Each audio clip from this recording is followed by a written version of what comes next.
MOU between Thailand and Indonesia in many angles. Thì ông luôn đánh giá cao tinh thần của người Việt Nam, tinh thần của Quốc hội Việt Nam.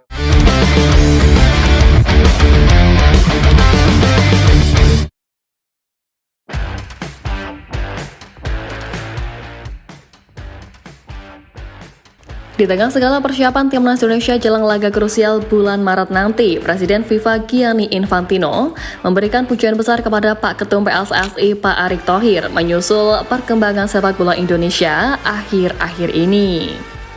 Infantino juga mengirim pujian kepada pencapaian timnas Indonesia dalam setahun terakhir, di mana di level U23 skuad Garuda berhasil menembus babak semifinal Piala Asia U23 2024. Di level senior, skuad Garuda berhasil lolos ke babak 16 besar Piala Asia 2023. Selain itu pun, timnas Indonesia berhasil lolos ke ronde ketiga kualifikasi Piala Dunia 2026. Merespon pujian itu, Pak Erick juga mengaku bahwa perkembangan sepak bola di Indonesia tak terlepas dari bantuan FIFA selama ini. Menurut Pak Erick, semua pencapaian ini tidak akan terwujud tanpa dukungan Gianni Infantino selaku Presiden FIFA. Pak Erick Thohir juga berterima kasih kepada dukungan FIFA atas Indonesia saat menjadi tuan rumah Piala Dunia U17 2023. Dukungan FIFA membuat Indonesia sukses menjadi tuan rumah turnamen bergengsi dunia level usia tersebut yang merupakan ajang perdana di bawah FIFA yang digelar di Indonesia. Sosok yang juga pernah menjadi presiden klub Inter Milan itu juga mengucapkan terima kasih kepada Infantino yang selalu berusaha sepenuh hati untuk membuat sepak bola selalu dicintai di seluruh dunia.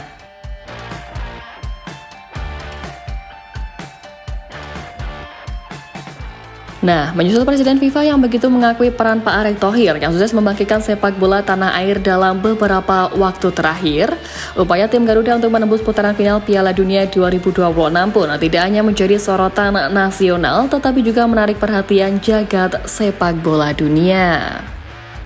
Ya, di bawah kepemimpinan pelatih anyar Patrick Kluivert, skuad Garuda memiliki peluang besar untuk mencetak sejarah dengan 4 pertandingan krusial yang tersisa di putaran ketiga kualifikasi. Tentunya untuk yang memperkuat tiap lini dari tim Garuda, PSSI juga tak bakal berhenti melakukan manuver naturalisasi untuk membawa Indonesia ke level yang lebih tinggi dengan materi pemain-pemain berkualitas. Namun, menurut pengamat sepak bola Edwin Setiadinata, keberhasilan timnas Indonesia lolos ke Piala Dunia 2026 melalui program naturalisasi bisa memicu FIFA untuk merevisi aturan yang berlaku.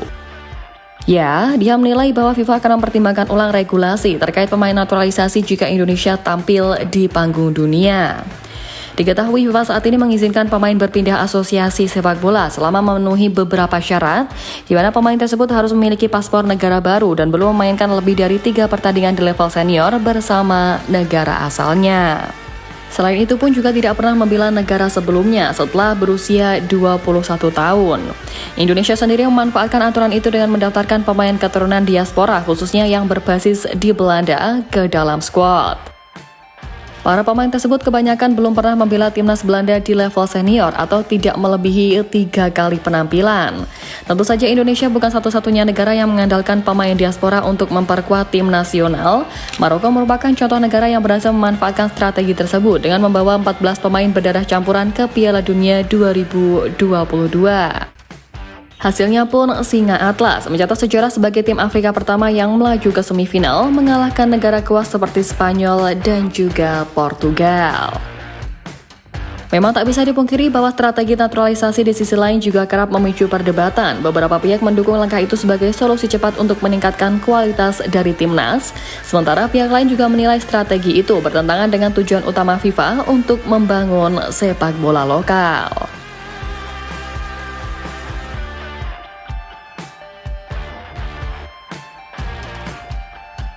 Ya, tapi meski begitu, perjalanan skuad Merah Putih di gelaran terakbar dunia ini suka tak suka tetap membuat para negara tetangga khususnya di kawasan ASEAN iri dengan langkah Garuda. Si Rempong Vietnam contohnya, melalui medianya mereka menyoroti kesenjangan nilai pasar Golden Star Warriors dengan timnas Indonesia yang berbeda sangat jauh saat ini. Vietnam memang baru saja menyabet prestasi dengan menjuarai Piala AFF 2024, di mana hal itu tak lepas dari pemain naturalisasi terbarunya Nguyen Swanson. Dan menurut data transfer market, Swanson punya nilai pasar sebesar 11,8 miliar rupiah. Namun sayangnya harga itu masih tak seberapa jika dibandingkan dengan pemain ASEAN lainnya yang didominasi dengan pemain Thailand serta timnas Indonesia. Bahkan harga pasar striker 27 tahun tersebut justru lebih murah 13 kali lipat dari Misilgars yang dengan harga pasar 152,4 miliar rupiah yang menjadi termahal di kubu skuad Garuda. Sebagai informasi, Indonesia memiliki 6 pemain termahal yang menempati 6 besar, di mana Misilgars jadi pemain termahal di ASEAN dengan harga 9 juta euro. Lalu back FC Copenhagen Kevin Dijk memiliki harga besar sekitar 4,5 juta euro menempati peringkat kedua. Di posisi ketiga, back Venezia JIZ mempunyai bandrol 3 juta euro. Ya, dari posisi keempat hingga ke-6 pun secara berurutan ditempati dengan Kelvin Verdong, Martin Pas, hingga Tom Hai.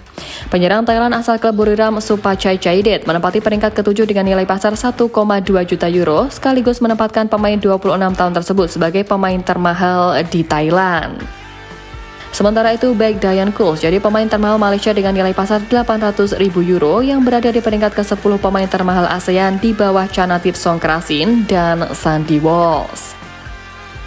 Tentu menilai ini, Vietnam yang juga masih terus mencari pemain keturunan untuk dinaturalisasi, makin iri dengan nilai pasar para punggal Garuda yang menjadi urutan pemain termahal di kawasan ASEAN.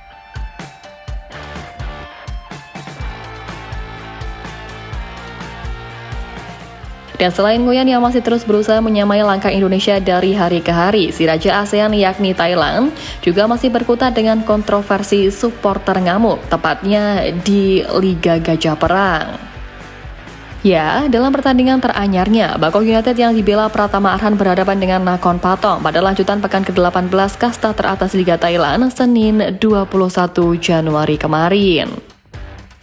Bertanding di Thammasat Stadium, tuan rumah Bangkok United dan juga runner-up sementara berhasil tampil dominan atas Nakhon Pathom.